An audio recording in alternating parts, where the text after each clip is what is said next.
biasanya tuh yang diambil cuma daging, terus dibuang isi perutnya.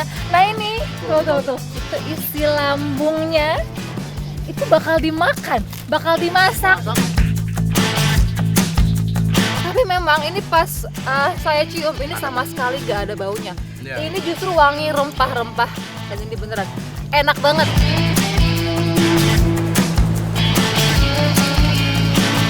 Yang mau kita ambil larva tawon. Ini dimakan mentah aja enak. Terus saya penasaran gimana kalau udah dimasak. Larva tawon dan juga nih ada tawon yang hidup. Enak banget.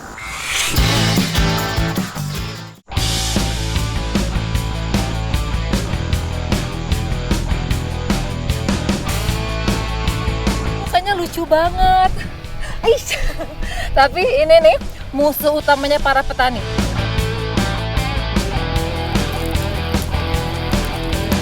Dari tadi saya tuh ngeliatin abang, semua tuh makan enak banget. Sementara saya deg-degan sebenarnya. Karena ini baru pertama kali saya mau nyobain daging tikus.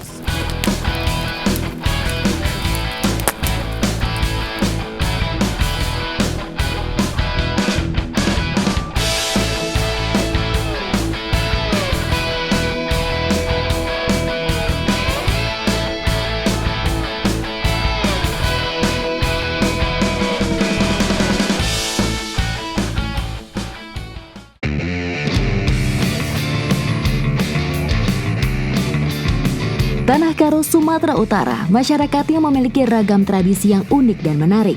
Salah satunya tentu saja Mardem-Merdem atau pesta desa. Semua orang bersiap turut mengambil peran untuk membantu kelancaran. Ini memang tidak selalu ada acara potong sapi di Tanah Karo. Salah satunya itu kalau lagi merdang-merdem atau lagi kejar tahun. Itu istilahnya lagi syukur terima kasih bumi atas panen. Nah ini salah satunya.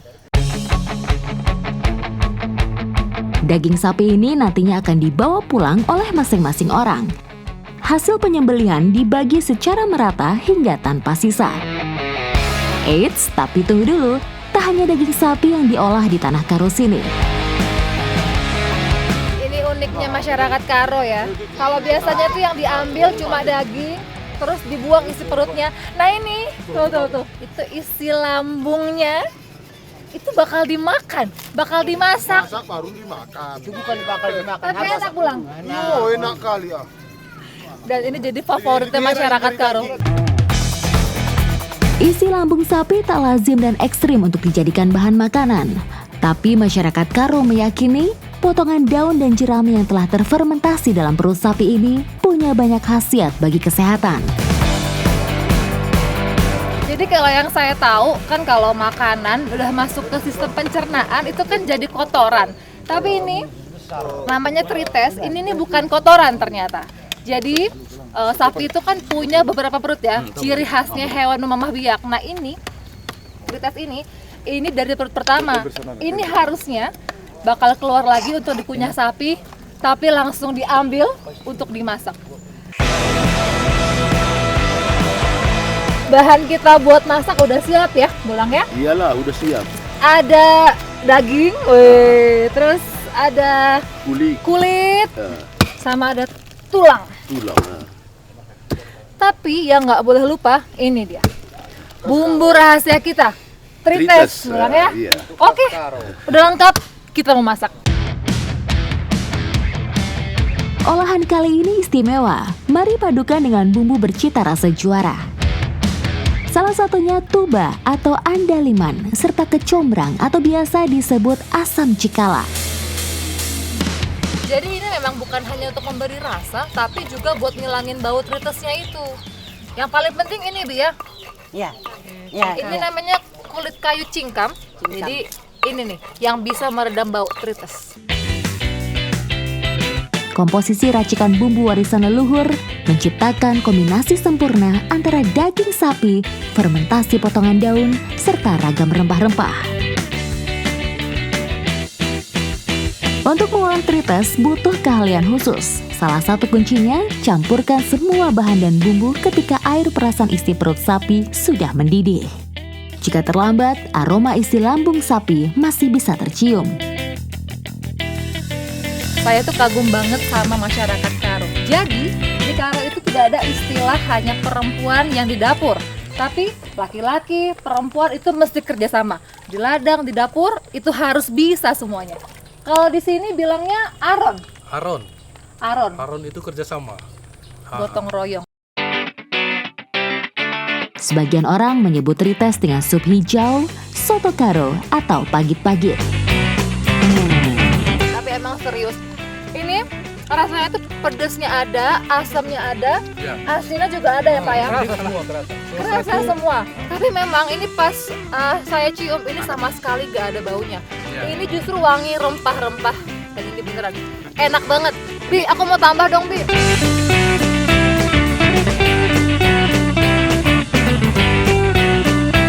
Jadi memang ini selain enak juga sehat ya Bang ya. Namanya makanan fermentasi itu pasti banyak banget bakteri sehatnya. Ini bagus buat lambung, Heeh. usus, pokoknya urusan perut beres lah semua Trites sama lah ya. trites ya. Trites lah. dan ini kalau Abang cerita ini bisa menghangatkan badan ya. Iya. Jadi tinggal deket gunung, dingin-dingin, cocok banget makan trites.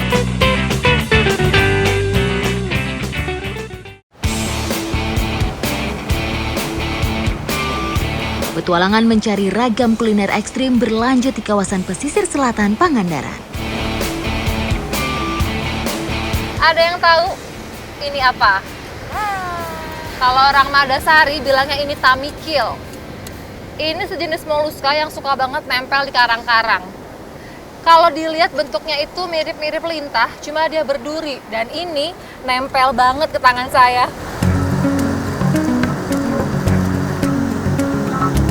Di beberapa tempat, tamikil disebut kiton, sejenis moluska yang termasuk ke dalam kelas Polyplacophora yang artinya banyak piring. Penamaan ini sesuai dengan bentuk tubuhnya yang memiliki 8 piringan tumpang tindih pada bagian permukaan. Dapatnya nggak banyak. Karena memang kalau siang hari seperti ini, tamikil susah buat kelihatan. Dia ini nokturnal, aktifnya di malam hari. Tapi ini keren sih menurut saya. Nyari bahan makanan sambil ngerasain sensasi gelombangnya laut selatan.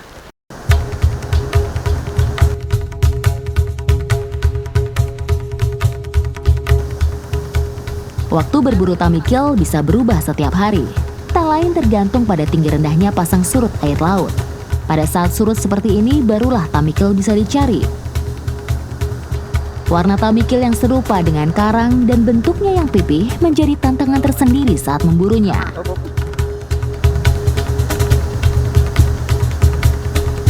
Ya, saya penasaran gimana bikinnya, tapi harus sabar dulu ya. Saya mau cari tambahan bahan makanan di hutan sana.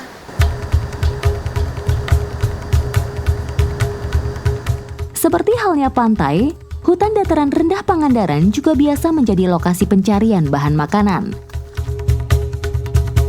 Oh, itu ya Kang ya? Aduh, gede banget. Sebenarnya saya tuh deg-degan dari tadi karena yang mau kita ambil gitu. Larva tawon. Serem banget. Nah, ini makanya saya udah bawa kain jaring seperti ini. Ini buat melindungi diri, jaga-jaga kalau nanti dia nyerang.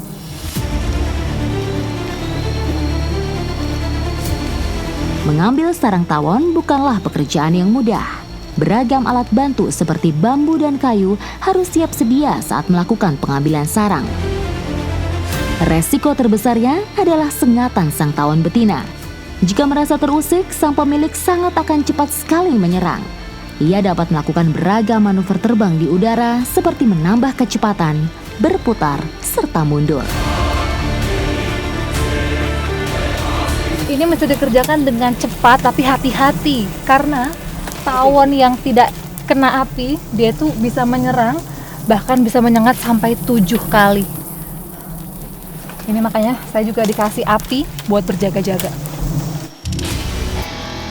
Tak hanya menimbulkan rasa sakit bagi penderita alergi, sengat racun dari tawon bisa berakibat sangat fatal. Larva tawon atau yang biasa disebut kapsul bagi masyarakat Pangandaran adalah salah satu kuliner favorit.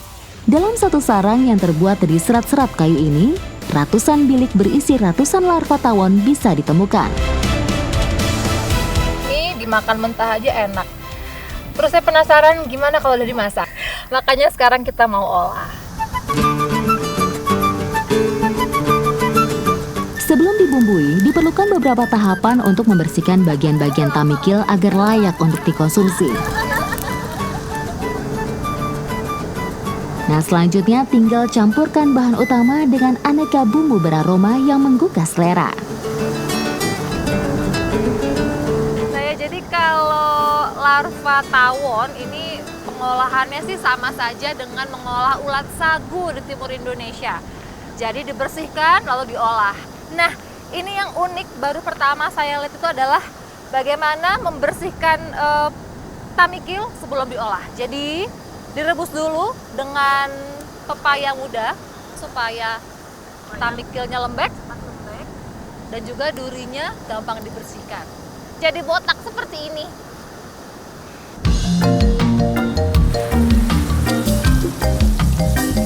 Tamikil dan larva tawon mengandung protein, omega 3, serta berbagai asam amino yang sangat baik untuk tubuh.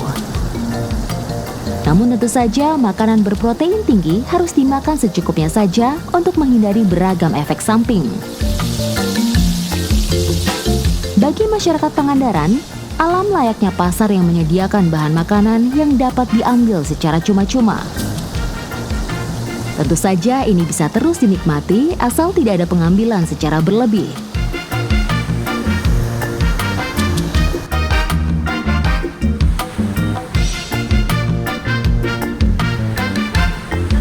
Kalau tadi saya ingat bentuknya tamikil itu kan serem ya. Saya nggak nyangka ini rasanya enak banget. Ini kenyal, kayak kikil, tapi tidak anget saat dikunyah. Enak banget. Apalagi tambah larva tawon dan juga nih ada tawon yang hidup. Enak banget. Kapsul. Mantap.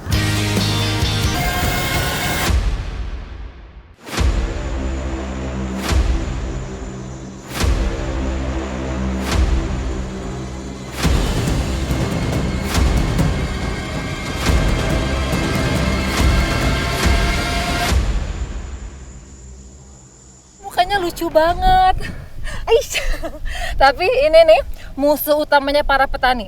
Dia makan padi, jagung, bahkan cabai dimakan. Pokoknya apa aja yang bisa dimakan, pasti dia makan. Nah ini makanya mesti kita buru biar nggak mengganggu. Nanti dari sini kita bakal keliling sawah berburu tikus.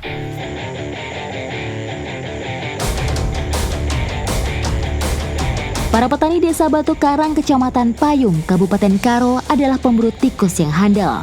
Keahlian para pemburu ini cukup tersohor.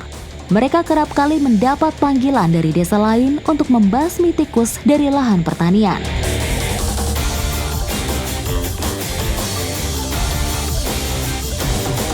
Ini namanya tutak. Ini alat tangkap tikus khas masyarakat Karo. Ini unik karena terbuat dari bambu khusus dan katanya butuh waktu 4 bulan untuk bikin tutak yang bagus. Caranya gampang banget. Jadi, nih ya, diangkat seperti ini pakai tangan. Kemudian dipasang perangkapnya seperti ini. Nah, ini kemudian tanam ke tanah. Nanti kalau tikusnya lewat, dia akan menyentuh ini. Lalu pelan-pelan akan terjepit dan ketangkep.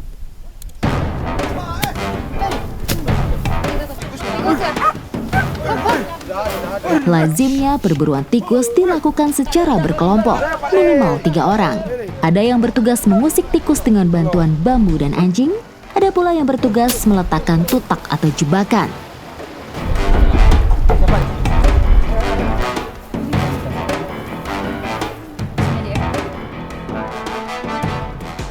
Nah ini masang tutaknya nggak boleh sembarangan, harus di perlintasan tikusnya. Gimana cara bedainnya? Jadi kalau tikus itu melintas, dia akan lebih bersih areanya dibanding sebelahnya. Kelihatan ya, ada yang banyak semak, ini enggak.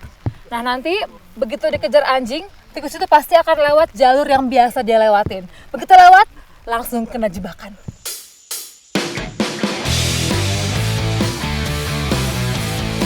Tikus sawah atau Rattus argentiventer sangat menyukai padi, jagung, atau rumput sebagai makanan favoritnya.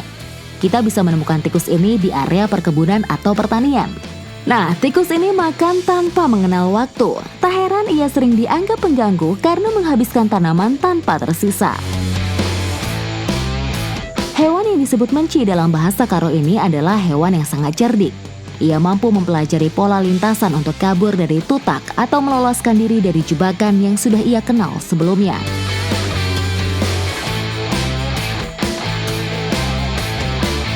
Acara perburuan selesai, kini saatnya memperkenalkan kuliner ekstrim lainnya ala Tanah Karo.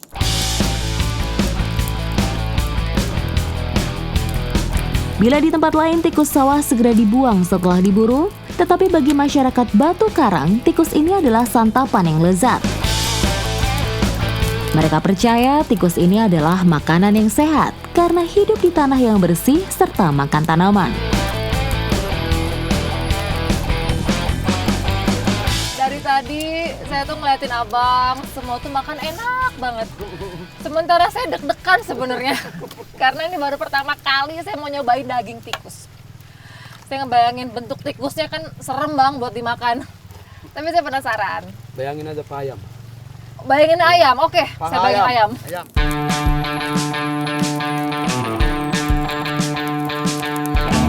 Enak, enak. Dia lebih lihat dari daging ayam. Tapi enak, sama sekali nggak ada bau. Dan dia bener, bikin saya pengen nambah lagi. Enak banget.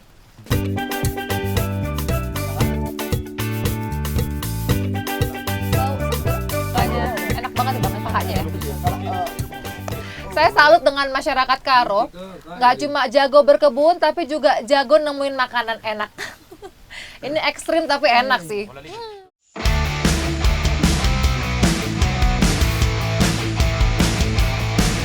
Tak hanya di Tanah Karo, tradisi berburu tikus sawah juga kerap dilakukan masyarakat Kaili di Sigi, Sulawesi Tengah. Hai, saya lagi ada di Desa Lompio, Kabupaten Sigi. Ini saya dengan para petani dari suku Kaili Da'a mau berburu tikus. Itu musuh utamanya para petani. Para petani dari suku Kaili juga merupakan pemburu yang handal.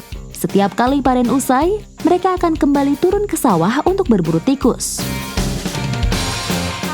Daerah buruan, pokoknya itu tandanya harus banyak jalur-jalur tikusnya. Kayak gini nih contohnya. Dia sejalur begini lebih bersih dari daerah kiri kanannya. Ini artinya daerah jalur keluar masuk tikus. Nah ini nih kelihatan nih. Binatang pengerat satu ini memiliki daya ingat yang kuat. Dia tidak akan melintasi jalur yang sama jika terancam bahaya. Selain itu, tikus sawah juga memiliki kemampuan untuk meloloskan diri dari jebakan yang sudah kami buat. Jadi strateginya ini kita bikin dulu semacam tembok-tembok penghalang dari daun. Nanti tikusnya akan kita ganggu, kita usik dari sana, dia lari, akan ke sini, baru ditangkap. Tak perlu menunggu lama, tikus sawah atau walesus sudah di depan mata.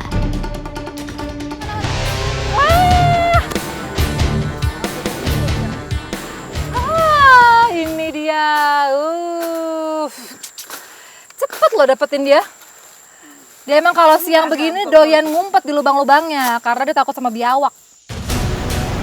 Sebagai hewan pengerat, tikus sawah kerap menggerogoti batang padi dan tanaman lain sehingga merusak hasil pertanian. Ini sebabnya lokasi favorit mereka selalu dekat dengan area sawah. Selain membuat lubang di tanah kering, tikus sawah juga memanfaatkan tumpukan kayu sebagai tempat berlindung mereka. Sistemnya kalau satu sudah selesai, kita harus pindah lagi ke lahan yang lain.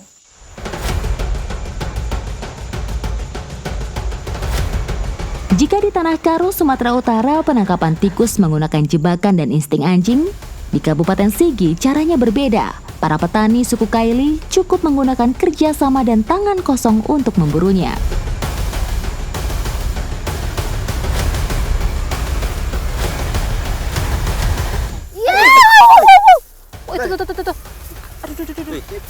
Nggak ada. Paling basic gitu. Hah, ini anaknya cuma satu. Ada lagi. Sekeluarga. Ada nggak? Gendut ya, dapet 2. Dapat lagi. Nggak sia-sia nih kerjasamanya, keren banget. Kecil satu ya. Tikus sawah mempunyai kemampuan reproduksi yang sangat luar biasa tinggi. Dengan masa kehamilan 21 hari, induk tikus mampu menghasilkan 10 ekor bayi tikus. Selain itu, dalam hitungan hari, tikus-tikus betina sudah mampu kawin lagi. Kalau tidak dikendalikan, tentu saja populasi tikus bisa menjadi ancaman bagi petani. Kalau secara kasat mata nggak kelihatan yang mana jalur tikus. Tapi ternyata setelah kita lihat nih, kita buka lapisan tanahnya, baru kelihatan. Ada terowongan-terowongan rapih dan bebas hambatan. Makanya kalau kabur cepet banget hilangnya.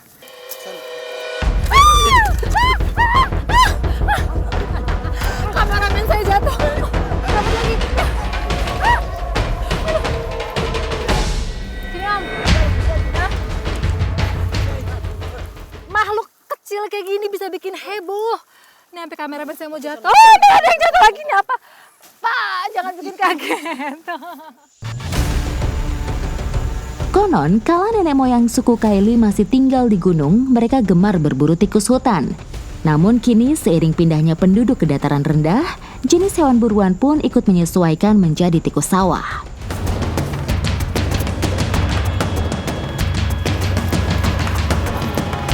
Ya, dia masih menggelepar. Nggak nyampe sejam loh, ini ada 15 tikusnya.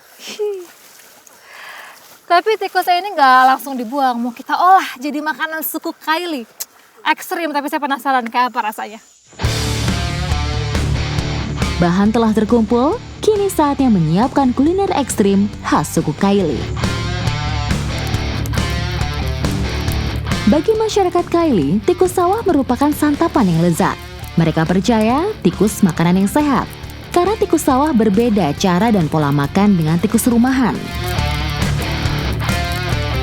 Kalau pas di Tanah Karo, saya berburu tikus, dibakar, langsung dimakan. Tapi kalau di sini, habis dibakar, nanti bakal diolah lagi pakai bumbu, masak rica.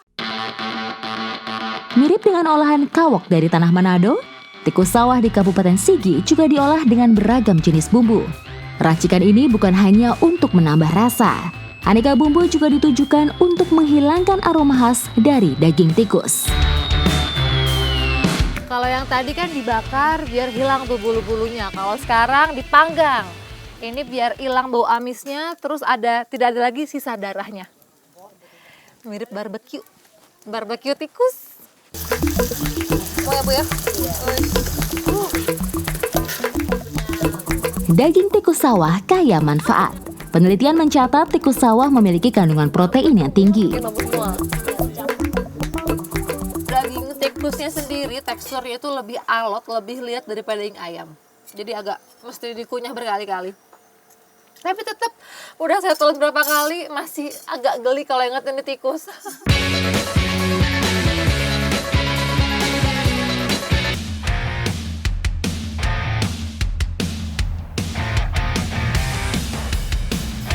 Bicara soal makanan ekstrim, Indonesia adalah gudangnya. Tak hanya bahan makanannya saja, tapi juga lokasi pencarian yang ekstrim juga ada di negeri ini. Salah satunya di daerah Bantimurung, Kabupaten Maros, Sulawesi Selatan. Petualangan kali ini saya bersama para pemanjat ulung dari Desa Baruga. Tak sekedar menikmati keindahan gugusan batu kars, namun saya mencari harta karun yang tersembunyi di dalamnya. Buat masyarakat Desa Baruga, ini bukit kars seperti ini jadi salah satu lokasi untuk berburu madu. Tapi dari satu desa, hanya 2 orang yang berani ngambil madunya. Treknya cukup ekstrim, ini licin, curam, dan ini tajam sekali batunya. Tanpa alat pengaman, mereka begitu lihai merayap di jalur yang licin. Titik perburuan kami memang tidak begitu tinggi, hanya 10 hingga 15 meter, namun tetap saja proses pencarian ini menguji adrenalin.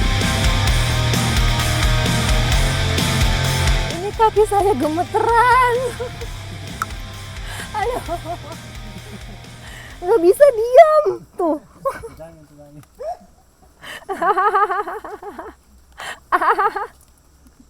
Ya, tenang.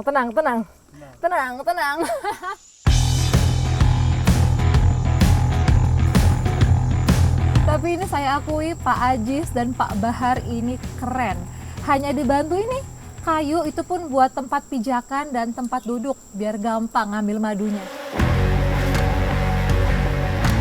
Perlahan, lubang-lubang batu diasapi. Semua dilakukan dengan tenang supaya lebah tidak agresif dan terpicu untuk menyengat. Ukuran lebah batu memang tak sebesar lebah hutan atau Apis dorsata. Efek sengatannya juga tidak terlalu berbahaya. Biasanya hanya menimbulkan rasa sakit sementara. Kalau secara kasat mata memang tidak terlihat mana lubang yang punya sarang lebah dalamnya. Jadi mesti pinter-pinter mengamati lebah saat di bawah. Pas lebah itu ngambil serbuk sari bunga, terus dilihat arah terbangnya kemana. Nah, baru kawasan sekitar situ dijadikan titik buat perburuan sarang lebah. Spesies Apis cerana ini juga terkenal dengan nama lebah lalat. Lebah ini juga sering ditemukan bersarang di sekitar atap rumah. Dalam 1 tahun, koloni lebah ini bisa menghasilkan madu rata-rata hingga 10 kg. Ini dia sarang lebah batu. Kalau orang sini bilangnya arinong. Memang kalau secara ukuran lebah batu ini lebih kecil daripada lebah hutan atau lebah di pohon. Wah.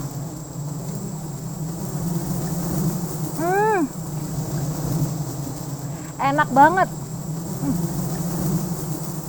Manis banget.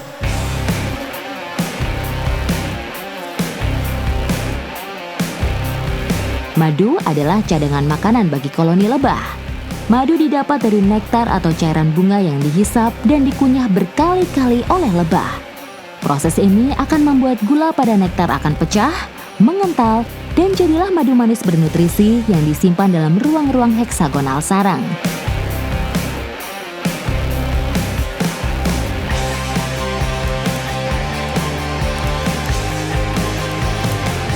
Berbeda lebah, berbeda kawasan, berbeda pula warna madu yang dihasilkan. Dari kuning kehitaman hingga mendekati putih, semua tergantung jenis bunga sebagai penghasil nektar. Nanti madunya akan disaring, terus di packing, dan akan dikirim ke Sumatera, ke Jayapura, pokoknya udah banyak banget pelanggan tetapnya. Nah, nanti ampas-ampasnya ini bisa dibikin jadi lilin. Nah, kalau sarang yang tidak mengandung madu, yang ada telur-telurnya ini, nanti bisa dimasak jadi lauk.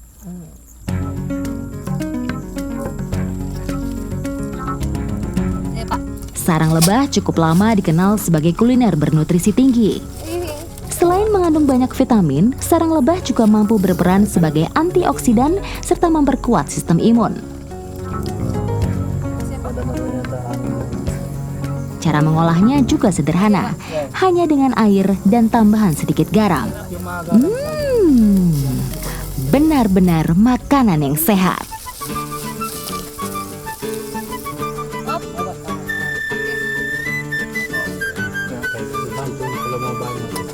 Ini rasanya ada asam-asamnya, ada manis madunya itu, dan juga karena ada larva atau telurnya itu jadi gurih. Tapi yang pasti ini punya antibiotik alami yang sangat tinggi karena lebah itu kan berusaha melindungi telur atau larvanya itu dari jamur dan bakteri. Makanya ini makanan sehat banget.